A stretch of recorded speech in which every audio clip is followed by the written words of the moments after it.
Well, it's my great privilege to introduce our guest speaker for this evening, who's Professor Alister McGrath, who is the Andreas Idrios Professor of Science and Religion from Oxford. He's also director of the Ian Ramsay Centre, and he's unusual in having both a DPhil, that is a PhD for those from overseas, from Oxford in the realm of molecular biophysics, as well as a whole collection of degrees, both undergraduate and graduate, in the realm of theology, and so is particularly well qualified to address arenas related to science and religion.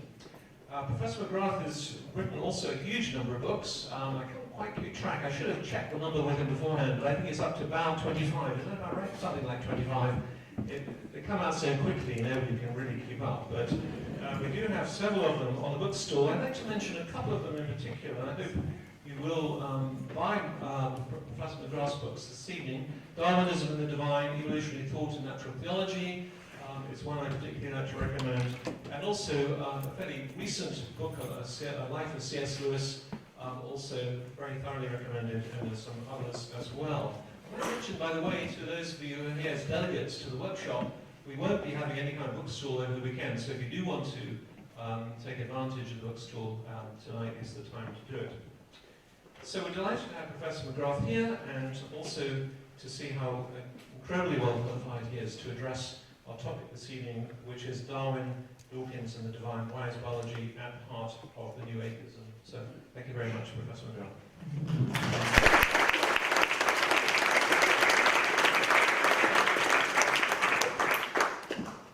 Well, thank you very much indeed, and it's very good to be here and to talk about this theme. And this is a fascinating conference, and the various delegates will be talking about pieces of research that really drill down very deep into some fascinating questions in the way in which biology interacts with, whether properly or improperly, a range of questions.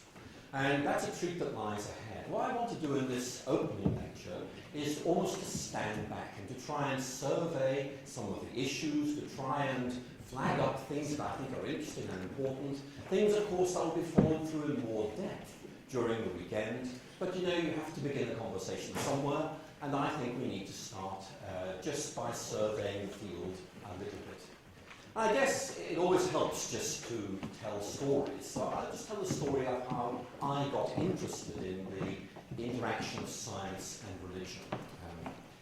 You can't tell my accent anymore, but I'm Irish and I grew up in Belfast. And while I was at high school, it just seemed to me to be one of the most obvious of obvious things that science was enmeshed in perpetual warfare of religion, and religion was so yesterday, science was the future, and science was intellectually robust, and religion was intellectually flaky, and kind of way that was it, you know, and religious people were mad, bad, or sad. And as I look back at my days as a 16-year-old studying maths and sciences, I mean, I kind of way, I get all nostalgic because when I read Richard Dawkins, and I just think that I used to be rather like that. So it's very nice to be reminded of that period of my history. But then I went to Oxford to study chemistry, assuming that this would simply reinforce my atheism, and then had one of these awkward moments where we began to realise that things weren't quite as simple as you thought they were. I began to realise that perhaps atheism was less intellectually robust than I thought, that the sciences didn't actually take you quite in the directions I thought, and that maybe Christianity actually had some very interesting things to say. And to cut a long story short, I ended up moving from atheism to Christianity. But I want to emphasise I retain intellectual respect for atheism, and I have no intention of dissing it in this lecture. My concern much more is to look at how biology fits into this picture of things. I think therefore it's very important to begin by noting this widespread perception in our culture that there is a warfare between science and religion. And it's become almost a default position. Those of you who enjoy reading Charles Taylor will probably have looked at this book, The Secular Age.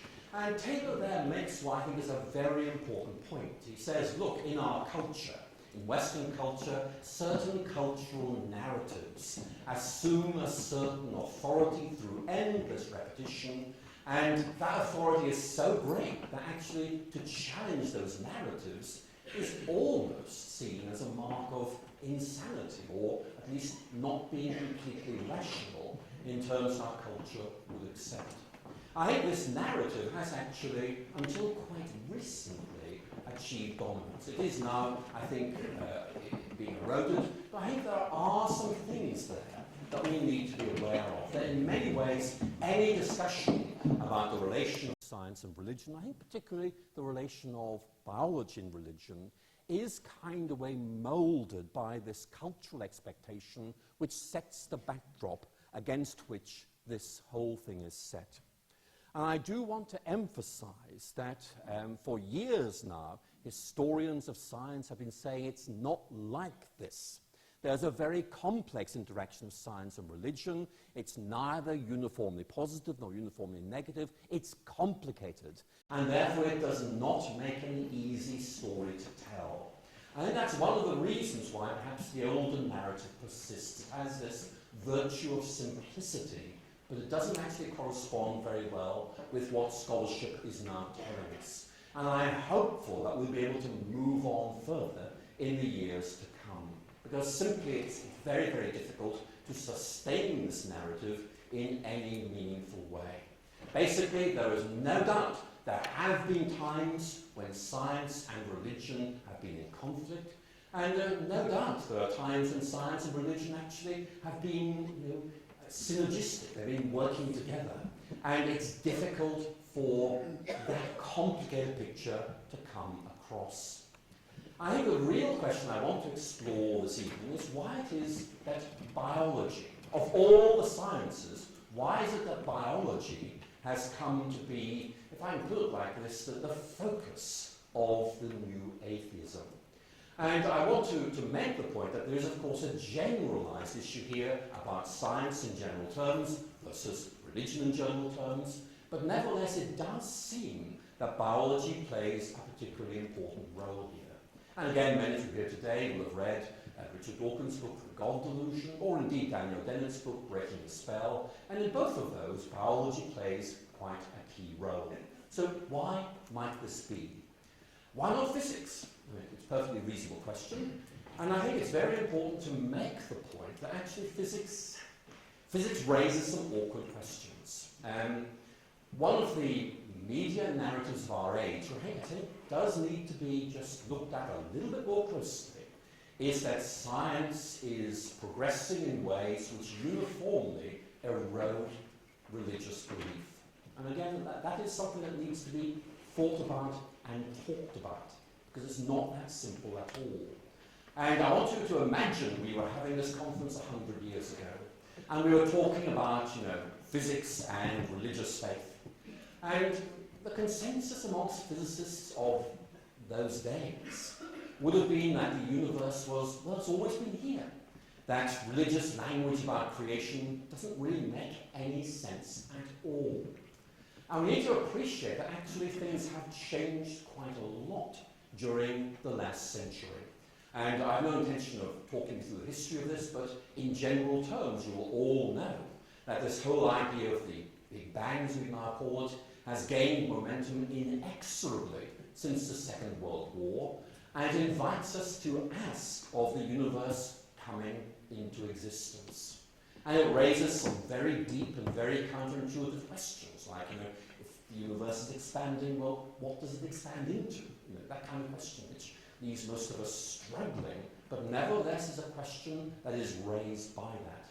I think it's important to make the point that this does really suggest that the debate now is, well, did the universe just happen? Or in some way was it created? And we are in a different dialogue altogether. And interestingly, and this rarely makes it into the media, but you need to know that there were some scientists who, for confessional reasons, didn't like the idea of the Big Bang because it sounded too religious. Fred Hoyle is a very good example. In one of his beautiful throwaway remarks, he said, "This is right, they'll all come back to church on Sunday." But I want to look at Stephen Weinberg. This is a very interesting comment he made at a lecture at Massachusetts Institute of Technology in 1967, talking about theories of cosmology, the steady state theory is philosophically the most attractive theory because it least resembles the account given in Genesis. It's a pity that the steady state theory is contradicted by experiment. And again, you can just see there that this suggests that perhaps the picture is slightly more messy than we think. Again, the dominant narrative of our culture, religious people get in the way of scientific advance. Well, maybe it's just people with preconceived ideas get in the way of scientific advance. I'm sure some of them are religious, but I think it might be a bit more complicated than that. So I would suggest that physics actually, on the whole, is an area where you find religious apologists actually picking up themes. Of course, there'll be those who argue otherwise, and I single out this book, Lawrence Krauss's book, A Universe from Nothing, which came out 2 years ago. Some of you again will have read this. And he argues that the laws of physics allow for the universe to be created from nothing. And it's a very interesting book, but those of you who've read it will know that that little word, nothing, turns out to be a little bit more complicated than you might think. Because Krauss concedes there was something originally there. So actually, we're talking about something from something rather than something from nothing. So again, you can see there's some very interesting conversations going on there. But my concern tonight is simply to focus on the issue of biology. Why this? And what I want to emphasize is that this is seen as the area in which there is most tension between science and religion. What I want to do is try and map out the territory for you and then make some comments about each of the individual aspects. And it's certainly true that many fundamentalist Christians and Muslims would reject any idea of evolution. I say that not in a judgmental way, it's simply a fact of life. That's what the observations suggest. I have no information that allows me to quantify this, but nonetheless, this seems to be part of it.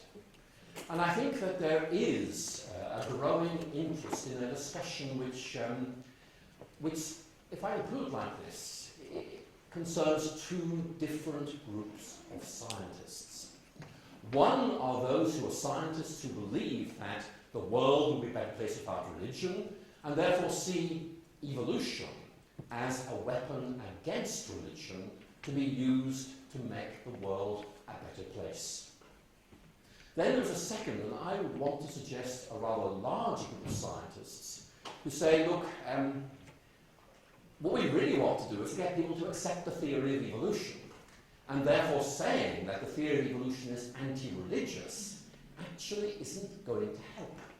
And I think that is a really significant issue educationally, because many educationalists would suggest that if you want a group of people to accept a theory which at least seems to be in tension with some of the themes of their faith, the way to do it is to reframe the whole discussion so that actually it's not seen as adversarial, so that in effect they're likely to give this option more serious consideration. And Michael Ruse makes a point. Many of you know Michael Ruse, a very interesting, I think very able philosopher who's very much attuned with both Darwin and Darwinian thinking. Once made the point that Richard Dawkins, in his view, was the best recruiter for young Earth creationism, because he insisted you cannot be a religious believer and accept evolution. And I think you can understand the social dynamic here quite easily. If you're somebody who is a very religious person and you say to them, you cannot be religious and accept the theory of evolution, they're likely to say, well, if that is the case, then I will have to reject evolution.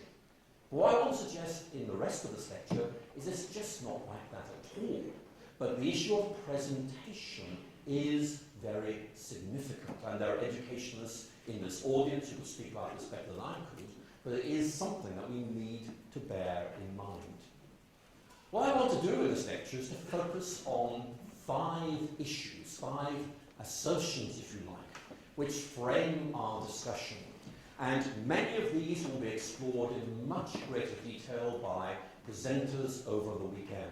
But I hope that this kind of way, bird's eye view of some of the issues may be helpful in just framing some of those discussions. And most of you will be familiar with the 5 points I'm about to make. Number 1, evolution destroys any argument from design. Secondly, evolution eliminates any notion of purpose in life. Not quite the same as the first point. The focus is slightly different. Thirdly, that Darwinism designates and entails not simply a provisional scientific theory, but an atheist worldview, the idea of universal Darwinism.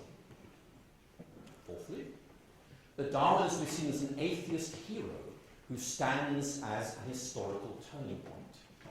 And then finally, like any science, biology only believes what can be proved, unlike religion. And again, each of those maps out a very interesting area of discussion.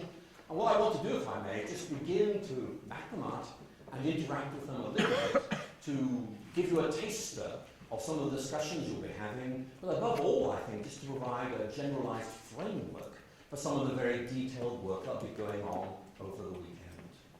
So the first point I want to look at is this idea that evolution destroys any argument from design.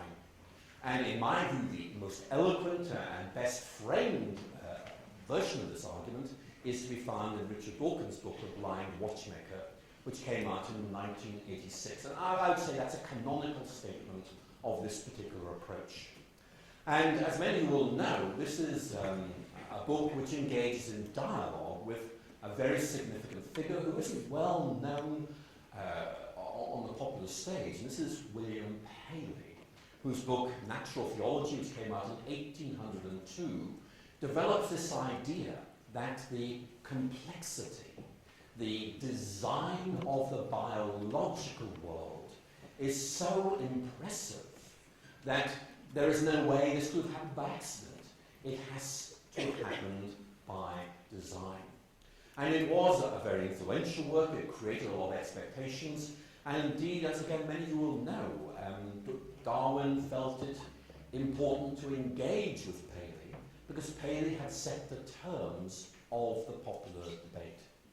I think it's fair to say that Dawkins demolishes Paley in that book.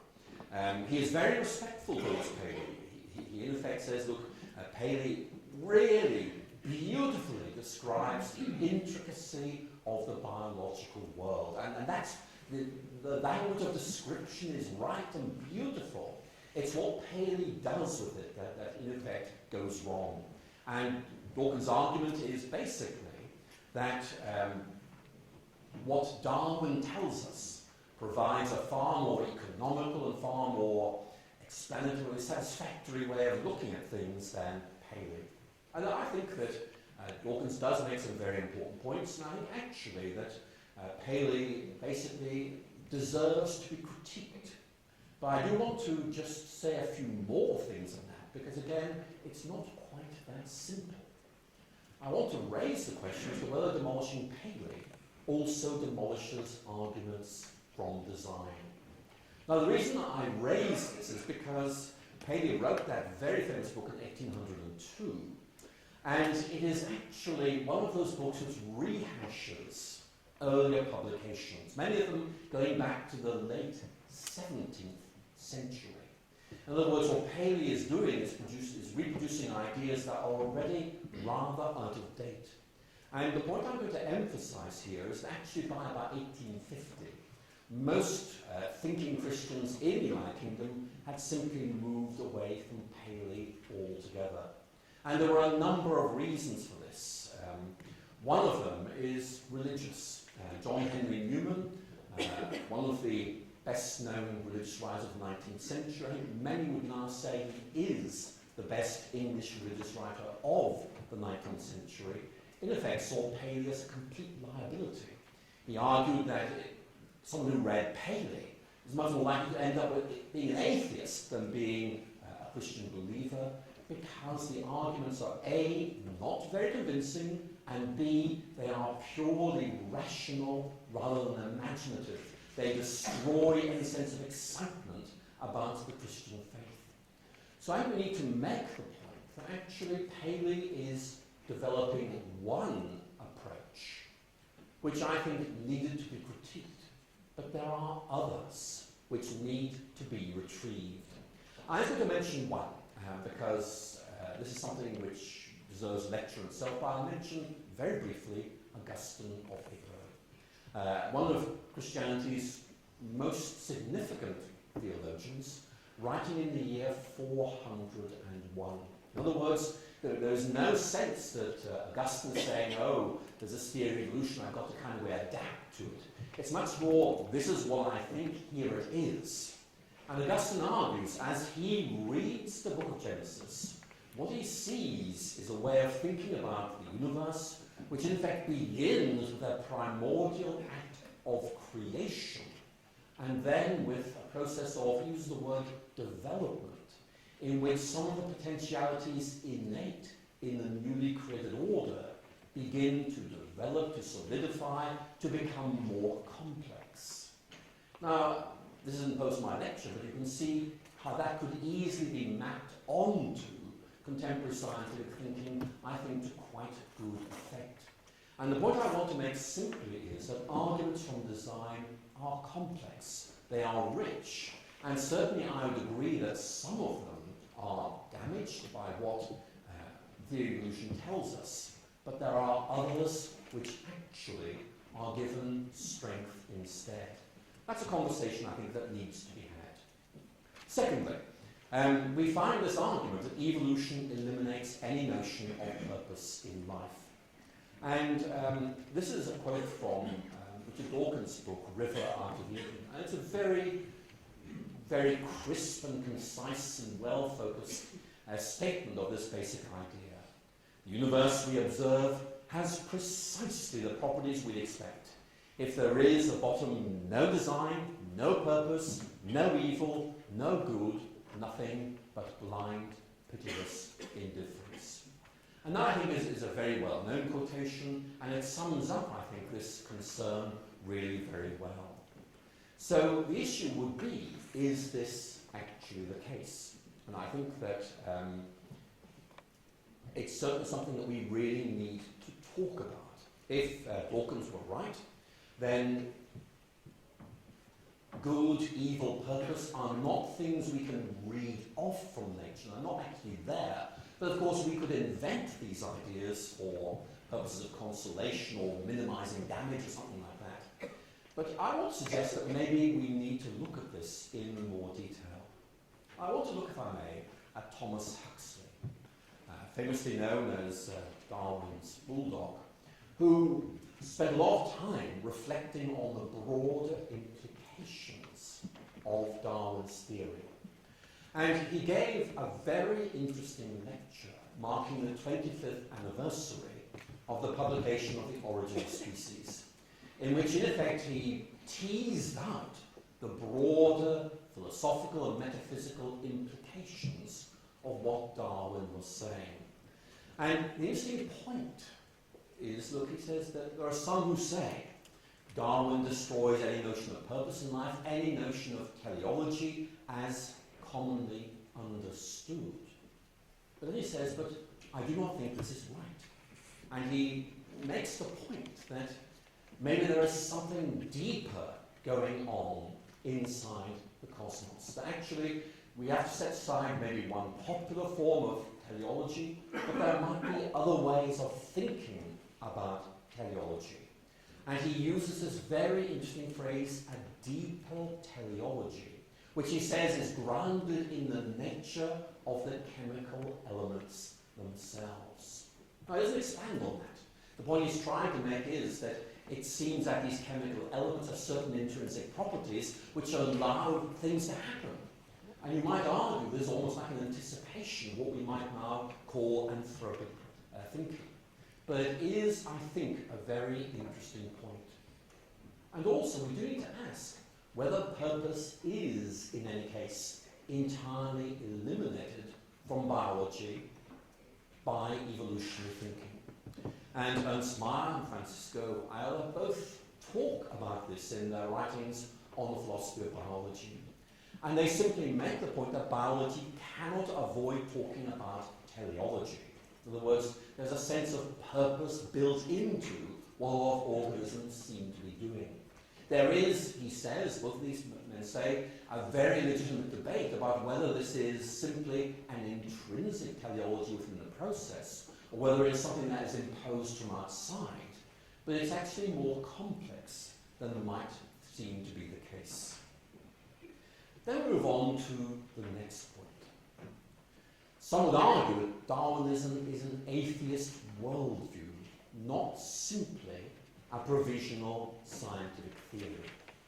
And we might just pause at this point and ask, why are we still using the word Darwinism? Let's go back to the 16th century, when the term Copernicanism began to appear. Initially, it really did mean something like, used to think that everything went around the Earth, now we think everything goes around the Sun. And Copernicanism came to be a kind of shorthand for a view of the solar system which places the Sun at its centre. We don't use the word Copernicanism anymore to refer to that. It tends to be used purely in a historical sense to refer to certain ideas that developed in the 16th century, including the wrong idea that planets rotate in purely circular orbits at constant speeds. My question will be, will Darwinism suffer, should Darwinism suffer the same fate as that word Copernicanism?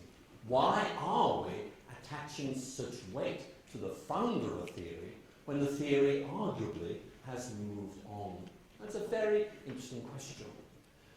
Richard Dawkins argues we can speak of what he calls a universal Darwinism, which explains everything in a naturalist way. And some of you will have read his essay on that theme. It's reproduced in, for example, A Devil's Chaplain, published in 2003.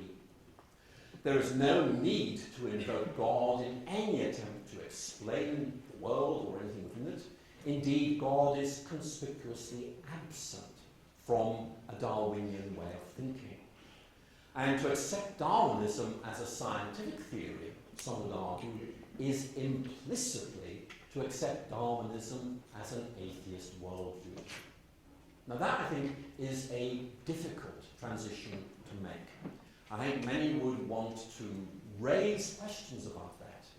But there is this assumption, again, if you read popular presentations of this, the word Darwinism actually is polyvalent. It can sometimes refer to simply the theory of evolution, or evolutionary biology, which are the two phrases I think most biologists would like to use. Again, evolutionary biology, theory of evolution. Or it can designate a worldview which is intrinsically atheistic and is focused on the theory of evolution. So is that connection valid? Well, it is an interesting question. Can you, to put it very, very pointedly, be someone who accepts Darwin's theory of evolution or more recent statements of that and a religious believer? Well, I don't personally see a difficulty. Some clearly do.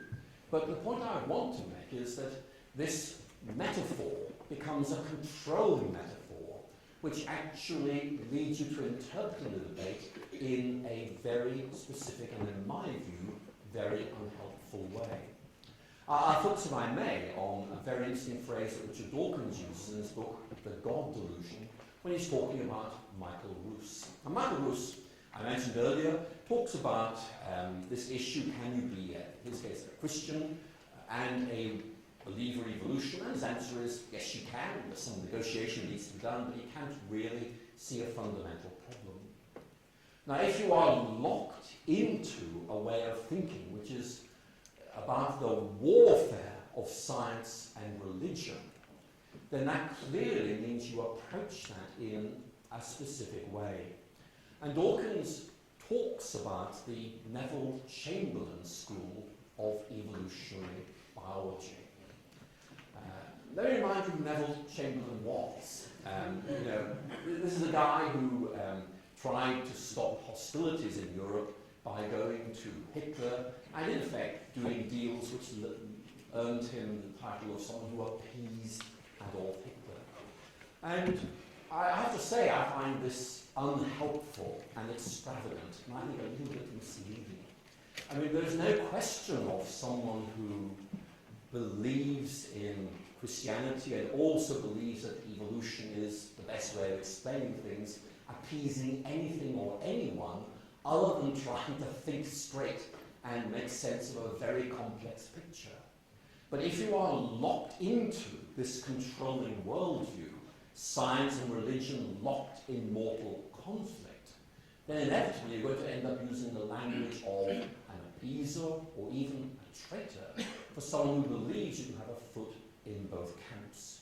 And it's an example of how controlling narrative and metaphor can actually shape the way in which we think about these things.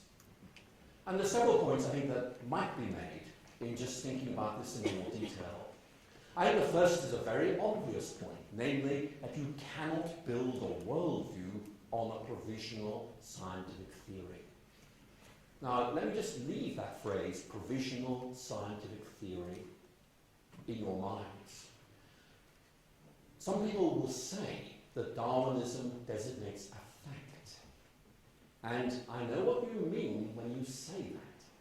What you mean is something that is so widely accepted that it's become socially normative, again going back to Charles Taylor's secular age, where a narrative has assumed a cultural dominance, so it's actually going to challenge that. But we do need to emphasize that every scientific theory is provisional.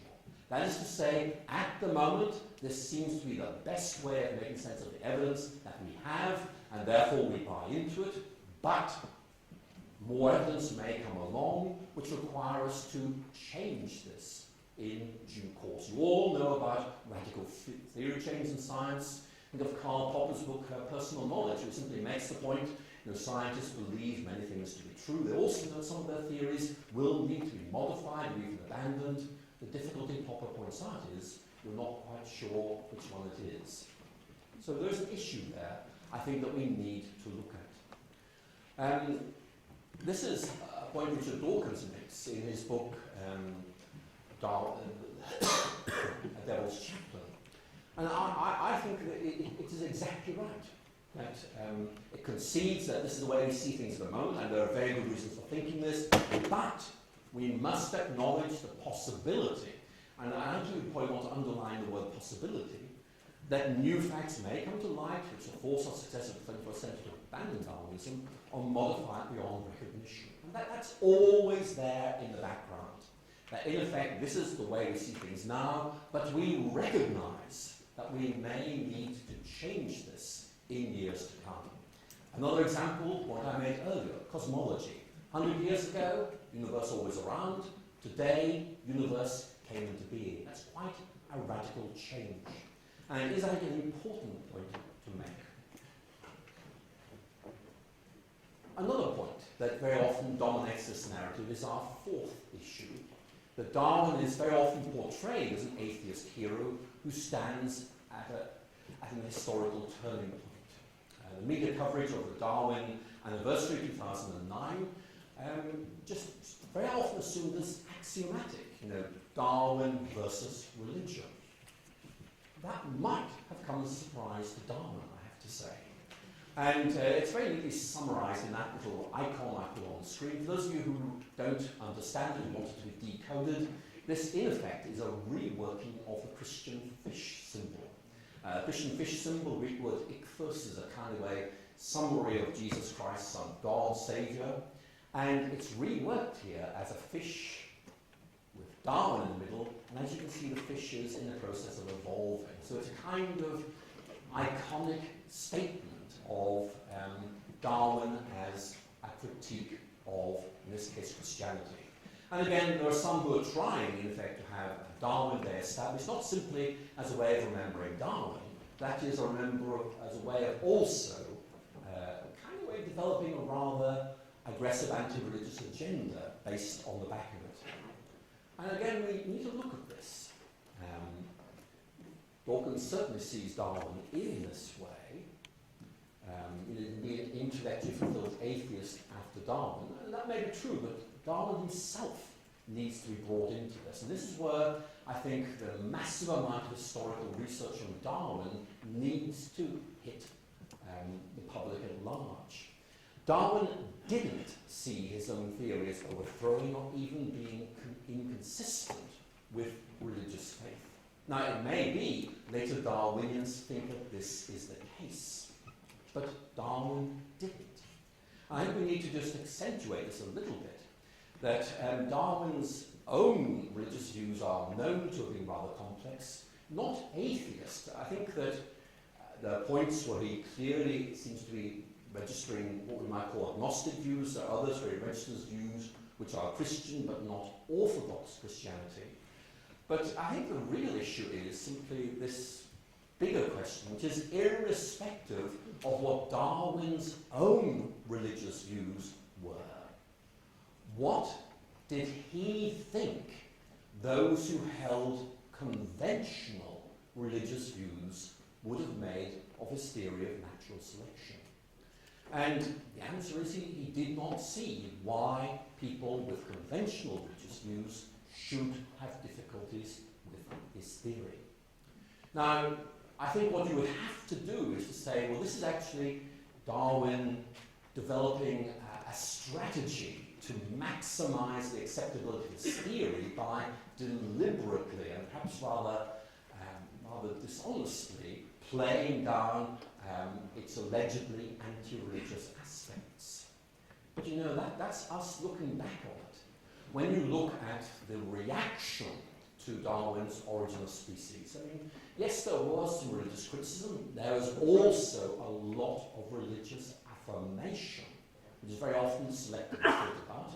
And what's interesting is actually, if you look at the 6 editions of Darwin's Origin of Species and look at the alterations he made, I think the best estimate is that something like 40% of the work was rewritten over the six editions. He's clearly trying to respond to critiques that are being made. And most of those critiques actually are scientific. The main one being, you know, how on earth are acquired characteristics passed on? What genetic mechanisms can you propose? And of course Darwin had difficulty because the theory did not lie to hand. So we come to our 5th point, which is, you know, the argument that, like any science, biology only believes what can be proved, unlike religion. And this is a quote from Richard Dawkins.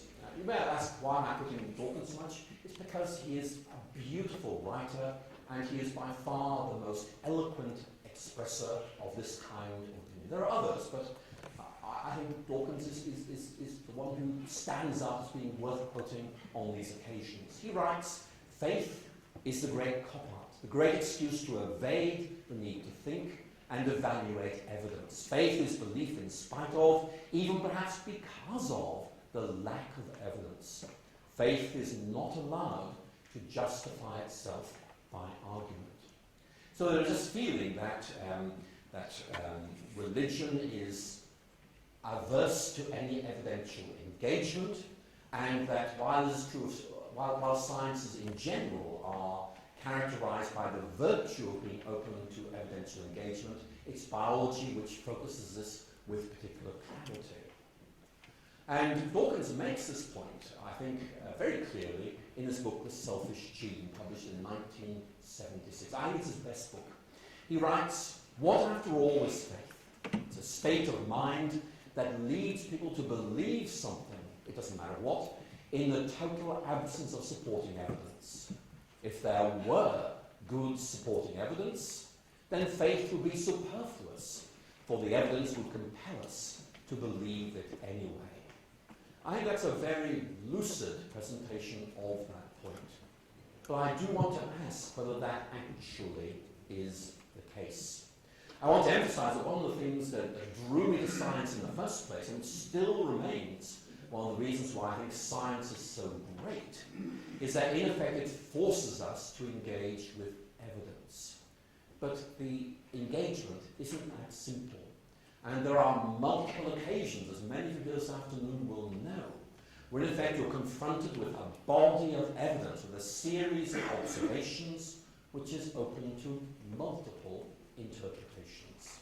And it's not clear which of those is right. I'll give you a trivial example. The debate over whether there is simply one universe, or whether there's a kind of bubbling raft of universes called a multiverse. There are reasons for thinking both of those might be right. But some would say it's this, others would say it's the other, and they have there made a judgment about how best to interpret the evidence. But the evidence does not compel us to accept one or the other. I think the interesting phrase in this paragraph is the total absence of supporting evidence. I think that's an overstatement. I think that very often the situation is not a total absence of supporting evidence, but an absence of totally supporting evidence. And that's something slightly different. That's evidence that may point in a number of directions, but doesn't actually compel us to this conclusion or that conclusion. So very often science finds itself, in effect, unsure which option to take, and very often has to postpone a decision until such time as the evidence is clearer. So we might just emphasize that point in responding to this. And Darwin is an example of someone who believed his own theory was right, but was quite clear that there were an awful lot of problems, which meant that believing it was an act of faith. And he talks about a naturalist, F.W. Hutton, who finished his distinguished career in New Zealand, actually, who in effect just made the point, look, Darwin cannot prove natural selection.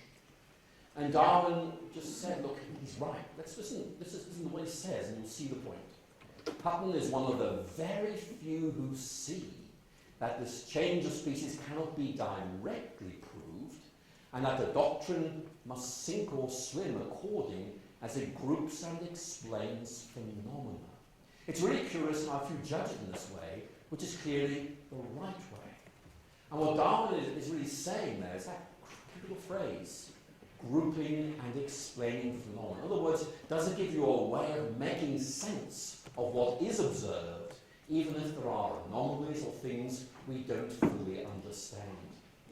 And the point I want to make is that there'll always be a debate about the best way of explaining scientific observations.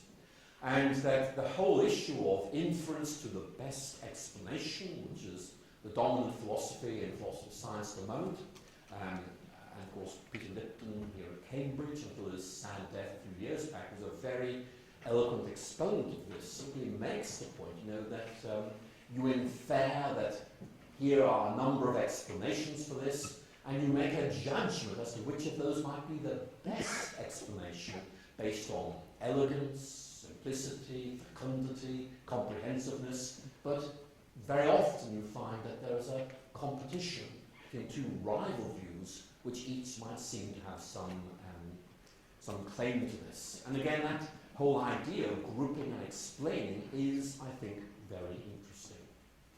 But religious thinkers think they're doing the same thing. And G.K. Chesterton is a very good example of a religious thinker who uses an approach very much like this. This is a quote from a newspaper article he wrote in 1903, talking about why he had come back to faith. And his basic argument is, look, religion gives you a big picture, or a lens, or a way of making sense of things, and its capacity to make sense of things is to be seen as an indication of its truth. And look at this interesting phrase. The phenomenon does not prove religion, but religion explains the phenomenon. And he's almost advocating an inductive approach by which you say, in fact, look, it's not that this compels us to believe that. It's that if this were true, actually it makes an awful lot of sense of what we see, and therefore its ability to make sense of something is in itself an indication, in brackets, but not proof of its reliability. So what I've tried to do is map out 5 areas of discussion. There are others. And what you will have over this weekend is a much deeper engagement with some of these questions, sometimes really in fine detail, which I think you'll find fascinating. But I thought it might be interesting just to end by looking at some reflections on Richard Dawkins' book, The Selfish Gene, first published in 1976. This is a way of making a few points and bringing this lecture to a close. I read this book in 1977, a year after its publication. I was then working in Professor Sir George Rather's research group at Oxford, and we were looking at trying to understand how certain aspects of biological membranes functioned. And I read this book, and I have to say I found it wonderful, beautifully written. There are some bits that I found myself wanting to dialogue with further, but overall it seemed to me to be a very able exposition of the biological evidence and almost inspirational way of saying, look, if you look at it this way, it makes an awful lot of sense. The whole gene's eye approach, which I find very, very interesting. Now, of course, this book was published in 1976, and we're coming up to 14 years since its publication. And what I want to say simply is, look, things have moved on, and that's no critique of this book. I mean, those of you who are scientists will know that very often, if a work is 15 years old, that's it. Things move on so quickly these days that articles, books date very, very quickly. This book is still read. And one of the reasons it's read is it's very well written, and also it offers a very, very interesting engagement with the evidence. Why was it so well received at the time? Well, I think partly because it was such a well-written work of popular science. But some have argued, as I think you know, that there may also be a cultural backdrop.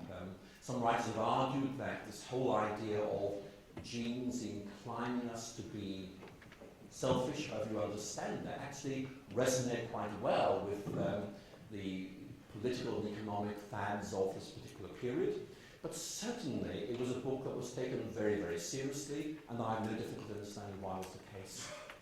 What was its take-home message? I think basically it's a very powerful message, which I think really needs careful thought. The thing I took away from this was that our genetic heritage in effect inclines us to selfish behavior, but nonetheless we are able to break free from this and overwhelm it. And in the concluding chapter of the first edition, which of course is the third and the last in the second edition, this idea that we alone can break free from the tyranny of our genes. I think it's a very interesting message. I think it's slightly inconsistent with some of what went before, but I find it very interesting.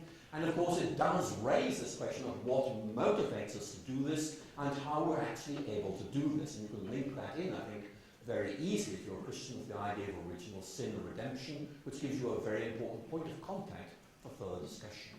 But most interestingly, how is this now viewed nearly 40 years later? I want to focus on this, because it's just a way of reminding all of us that science moves on. I think there are a number of points. I haven't got time to deal with this in detail, but for example, in 1976, group selection was seen in rather unfavourable terms. As you will know, it's bounced back. And so there are some very significant queries here about the alternatives which might provide different ways of looking at. And also I think the gene's eye view would now be seen as a perspective rather than a process, one way of looking at it amongst perhaps others, but not the way of looking at it that once might have seemed to be the case. But here's the point I want to emphasize, and this perhaps is the most unsettling thought that I want to raise in this lecture. Things changed over a generation. Science has moved ahead, and I want to suggest that if you were to stand back in 1976 and say, can I predict what the discipline would say 40 years later, I don't think you'd get it right. It's very, very hard to know what the future holds. And in many ways, for me, one of the most difficult things about prophesying what the future is going to hold in terms of the dialogue between science and religion, or indeed more specifically between biology and economics, or biology and philosophy, or biology and religion, is that we just don't know what lies over the next horizon. The provisionality of scientific theorizing is not simply saying, look, We may think at the moment that this is the best way of seeing things, but we recognize, of course, that things will move on in due course. It's a very unsettling thought that what will be there in the future may be disconcertingly different from what we think is the case now. And that raises some very difficult questions for us. Let me end with a quote from Matthew Arnold. Many of you will have read Matthew Arnold's lines from the Grand Chartreuse, where he's standing on the Alps, he's looking down at this monastery, he's reflecting about a settled way of thinking that he believes is giving way to something, but he has no idea what. And he's looking at the future, and he's looking back at the past and saying, I'm not really quite sure what we're going to do with that, because the future is going to be very, very different. But we don't know what the future is. And he talks about two worlds, one dying, one yet to be born. And he finds himself caught up in this dialectic with nowhere to lay his head. And in many ways, it's actually one of the difficulties we all face when trying to look at the impact of science on culture or look ahead to the future. We just don't know where this is going to go. And in researching a book recently, I read some of the popular science works of the Edwardian age. I have to tell you that they were really very interesting. Were they predicted? They just got things hopelessly wrong. And therefore, there is this real danger that we make predictions of what the future is going to hold, which basically turn out to be so seriously wrong. But my point in this lecture is simply to say there is so much talk about things right now, and I believe that this conference is going to open up some very important issues, and I hope we'll get some very good discussions going. I personally think that the way in which biology feeds into a broader cultural discussion is enormously important, and the papers that will be given over this weekend, I think, are going to be not just intellectually interesting, but also culturally significant. Ladies and gentlemen, thank you so much for listening.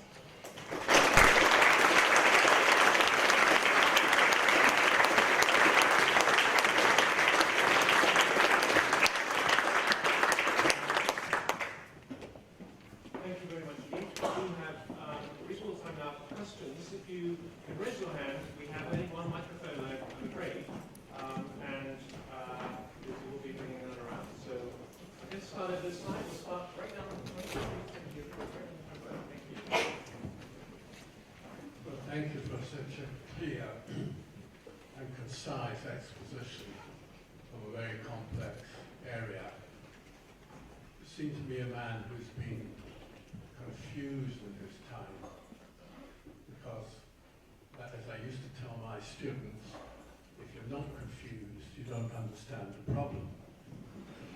What I wanted to ask particularly is, in your experience in deconstructing science and perhaps religion, what do you think is the fashionable role of consensus as adopted by the last three presidents of our Royal Society in settling debate and science? Well, I'm very happy to engage that question.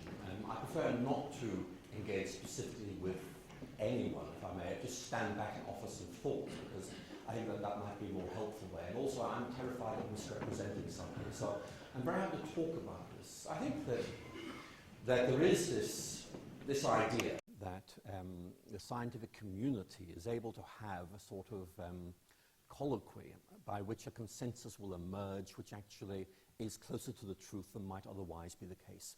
And I want to say that actually, as a rule of thumb, that's quite good. I don't object to that. But we do need to recognize that there are very important risks with this. Let's take an example. Let's take an example of the present debate about peer review in scientific periodicals. It's a very contentious issue. I personally don't have a view on it, but I do want to flag up a concern.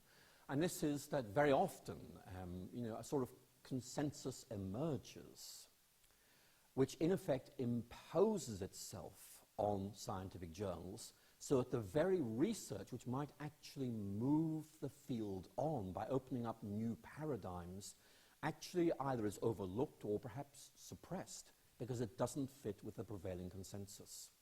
I was reading Max Tegmark's latest book. I'm sorry, I've forgotten its title.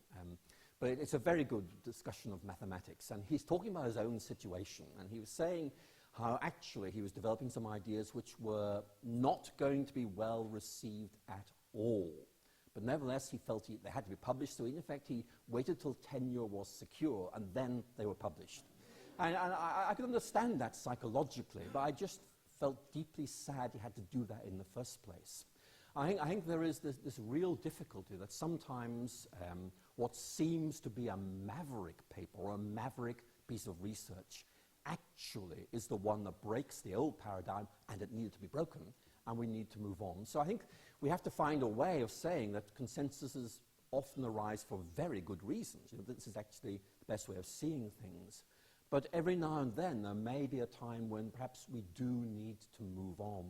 I think the difficulty is that perhaps we haven't quite worked out best yet how to navigate this dialectic between a consensus and something that might break that consensus. But every scientist I talk to would say, well, look, if the evidence is there, we need to break that consensus. That we move on. The question really is the mechanism by which we enable that to happen. Thank you.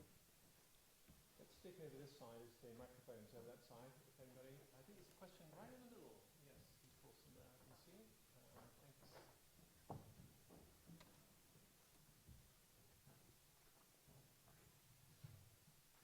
Thank you for your talk. I wanted to follow up on your comment that your suggestion that some sort of teleology or purpose is built into the biological process. And I'm wondering where you go with that. I mean, are you suggesting that the evolution of consciousness is built into the process, or perhaps even the evolution of highly intelligent creatures such as humans?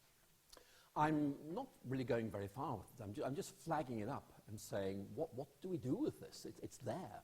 I think there are 2 points I want to make. One is, I mean, the point that Ernst Mayr makes is, look, it's obvious that organisms are trying to do certain things, and whether they're conscious or not is a very open question, but there seems to be something there we have to take into account, and we can't just ignore it or try and explain it away. We have to try and find a way of fitting that into a scheme of things.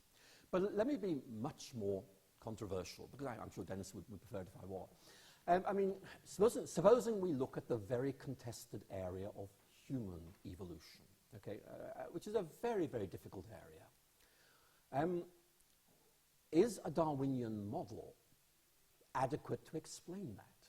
Now, so I don't know who you are, but I mean, you probably know there's quite a big literature on this, which actually is suggesting, look, actually, maybe when we talk about the evolution of humanity at the level of culture, we have to actually say that certain cultural evolution is intentionally directed. In other words, that maybe we have to involve either a Lamarckian model or a model with Lamarckian elements to try and account for that.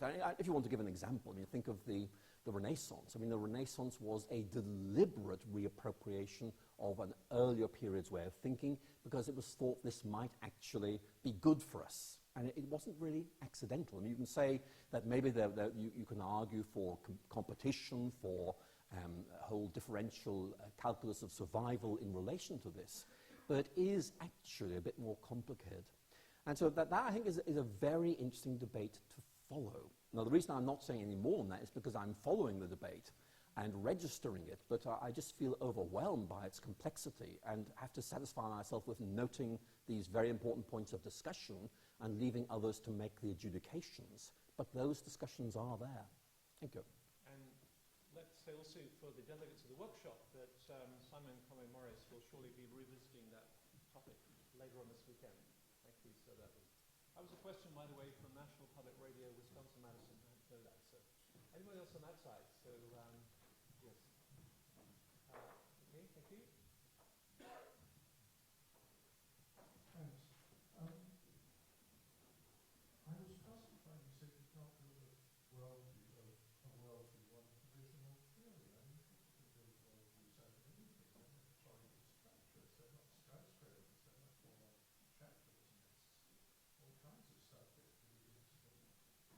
Well, they do, and indeed it's one of the most entertaining aspects of it. I mean, I used to be a Marxist, and I still look back in those days with a certain degree of affection. In fact, I still find certain Marxist ideas quite interesting, but if you read Engels in particular, you know, there is this sense that he is saying this is not just me inventing things, it actually is rigorously grounded in the sciences.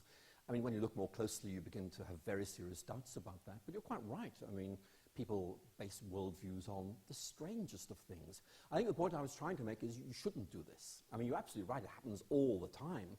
But the point I was trying to make, and I'm very glad to have the opportunity to try and make it more clearly now, is that there is this implicit transference of credibility. Now, what I mean by that is, here is Darwinism, a respectable scientific theory. Here is Darwinism, a worldview, and the credibility of the theory is transferred to the worldview. And that, I think, is not a valid inference at all. But it's implicit very often in some cultural judgments about this. So I'm just raising questions about adopting an uncritical approach to metaphysically inflated versions of the scientific method.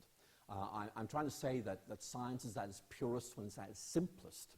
And actually some of these later elaborations are really quite worryingly shallow. And I think it's right, as you're suggesting, to raise some questions about them. But in terms of what we understand about human beings, I mean, you're quite right. I mean, people have wonderfully imaginative approaches to constructing worldviews, and that's what I think makes them so interesting, and also why I have actually a certain degree of sympathy with Richard Dawkins when he critiques certain worldviews as being inadequately grounded in the evidence.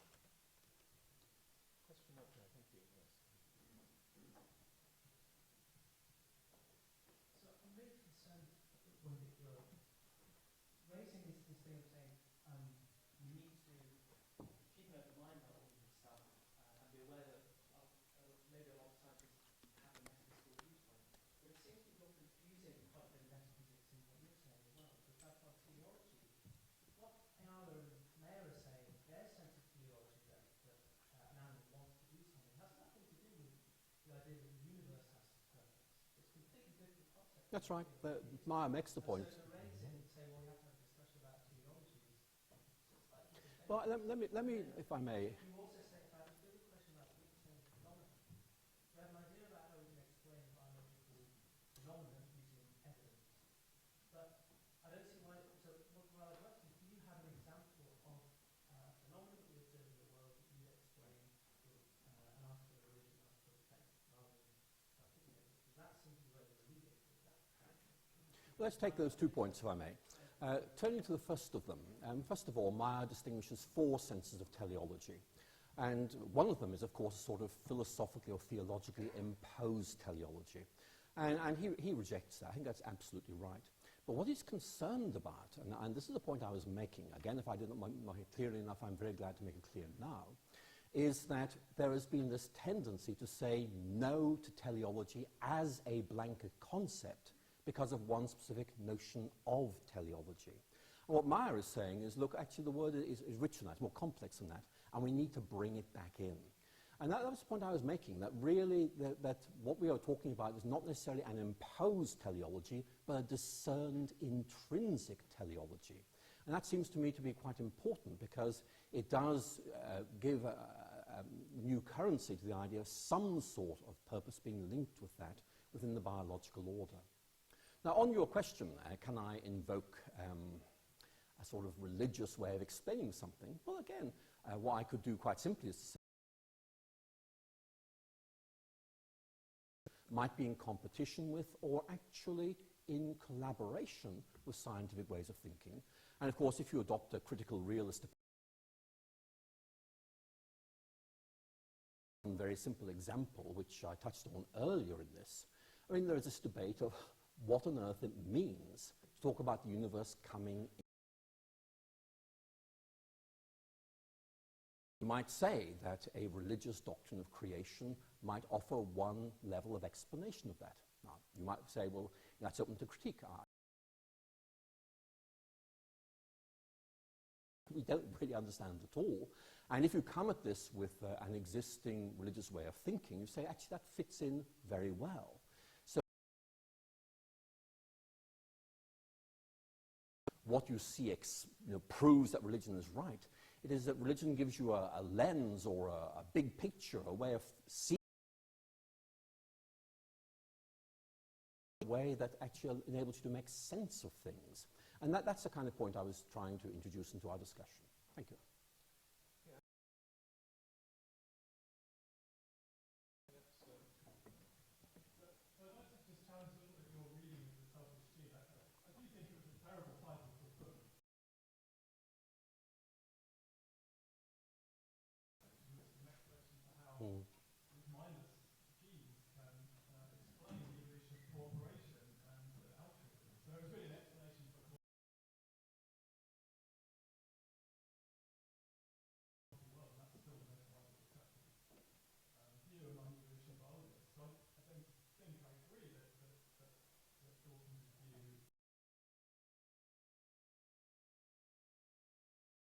I'm not saying it doesn't hold up. I think what I'm saying is that it will be seen as a helpful perspective on things. Stellany, for example, has written on this, about whether we have to adopt a pluralist paradigm. That is to say, this plus this plus this, or whether actually, I'm not dissing selfish gene, I'm simply saying that perhaps it's no longer seen as the way of looking at things. But I think, going back to the title, I think was one of the other possibilities, and that would have been, I think, quite good. The selfish gene, I think, resonated with a lot of cultural hot points. That cultural impact.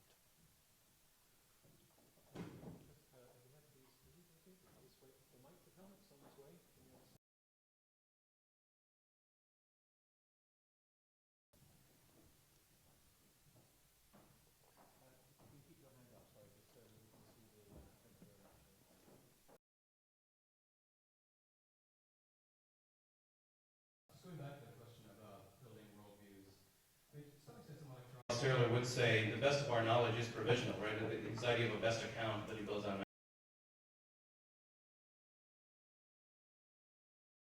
which are open to critique, which are essentially provisional. So if not that, then on what do we construct worldviews? And, or maybe I'm misunderstanding how you understand worldviews. No, that's a very good question. And I like Charles Taylor, but actually, if I could just... Isaiah Berlin is reflecting on what we might now call the age of ideology, really looking at the period between the... I think this is one of the most interesting things he writes about, is that these ideologies are presented to people, and he makes the point that the best way of undermining these is to make the point that they are not. The analysis he gives, she says that if you look at human culture, there are what we can prove by science, what we can prove by logic, and then there's this much more. Ideologies are in that third category. And what Berlin is trying to do is to say one of the best ways of challenging, and that I think is an important point, but the point you make isn't going to go away, because if any of us do develop a worldview, and inevitably that means that it's going to be vulnerable to historical erosion of existing suppositions. Be absolutist in any sense, because a future generation will say, well, that's what you thought then, we now know better. And so I think actually deconstructing absolutizing worldviews and saying, look, there are ways of challenging these.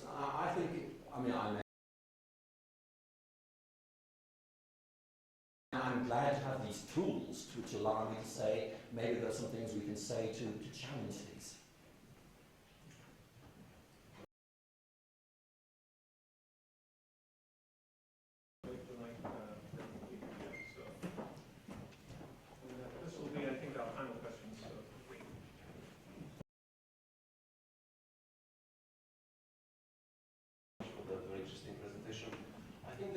issue that did not come out very strongly, and I think it's central to the debate, and that is the concept of randomness.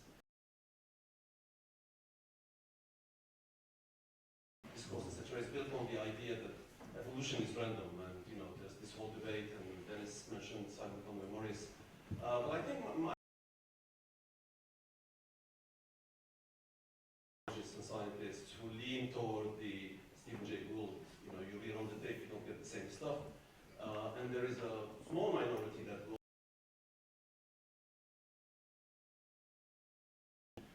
should we cling to that and say, but there are views that are not so necessarily random, whereas the new atheists really cling to the random view, which to them builds a certain worldview? That's an interesting question. I mean, Dawkins himself would say that randomness is actually less central to certainly his way of looking at evolution than you might think. I mean, he will allow certainly that there are random processes, but then the process of selection actually is anything but random. So he would say that chance is perhaps, I think his phrase is a minor ingredient in the Darwinian recipe. But I think that it's very interesting to go back to this historically, and go back to the beginning of the 19th century, when in effect there was this idea, which I personally think is grounded in the writings of David Hume, which is that everything is non-random. And so you William Paley, his approach to biology, which is everything is organized in this way.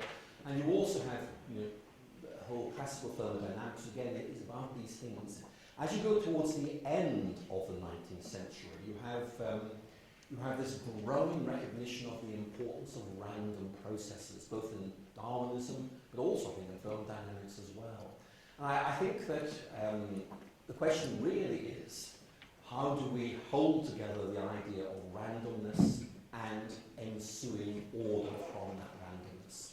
And that, I think, is an issue which those who think about these things regard as being important. I think that those of the new atheists who do talk about randomness, I think, see that as undermining purpose. And I think that one of the things that Simon Conway-Morris does talk about is how he gives us this interesting example of how Easter Island was discovered when it was in the middle of nowhere. And his point was that a search engine would discover this in the end, by zigzagging everywhere you found it. And so it might seem like a random process, but in the end it made it inevitable that this island would be discovered. And so he links this to his idea of islands of stability. So I personally think that we can maintain some sort of interaction between randomness and purposeful outcomes, but there are a lot of points in the argument that really need to be filled in. But I would not have to do this, and also I suspect that Simon Conway-Morris will probably talk about this over the weekend, so I will gladly defer to him on expanding his position on that. Great. Well, I think we better draw the Q&A. I know we could go on for a long time. Just to remind you that there are drinks afterwards. Just go up the stairs on both sides. You'll find drinks at the back afterwards. And to the footstool, it remains only for me to really thank Professor McGrath very much